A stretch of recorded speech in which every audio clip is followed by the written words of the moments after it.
Hello everyone. ഇന്ന് ഞാൻ ഇടയ്ക്കൽ ഗുഹയെപ്പറ്റി സംസാരിക്കാനാണ് വന്നിരിക്കുന്നത്. കേരളത്തിലെ വയനാട് ജില്ലയിലെ സുൽത്താൻ ബത്തേരിക്കടുത്തുള്ള പശ്ചിമഘട്ടവും പൂർവ്വഘട്ടവും കൂടിച്ചേരുന്ന ഭാഗമായ അമ്പുകുത്തി മലയിലെ 2 പ്രകൃതിജന്യമായ ഗുഹകളാണ് ഇടയ്ക്കൽ ഗുഹകൾ. ഒരുപാട് ശിലാലിഖിതങ്ങൾ ഈ ഗുഹയിൽ കാണപ്പെടുന്നു. ഏതാണ്ട് 4000 അടി ഉയരത്തിലാണ് ഈ ഗുഹ സ്ഥിതി ചെയ്യുന്നത്.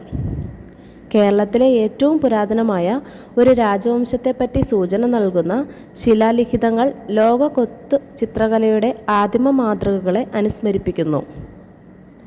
പാറകൾക്കിടയിലെ അഥവാ പാറയുടെ നടുവിൽ ഉണ്ടായ വിള്ളലിൻ്റെ ഇടയിലേക്ക് മുകളിൽ നിന്ന് വീണ് കിടക്കുന്ന ഒരു വലിയ കല്ലാണ് ഇടയ്ക്കൽ എന്നു പേരിന് കാരണം.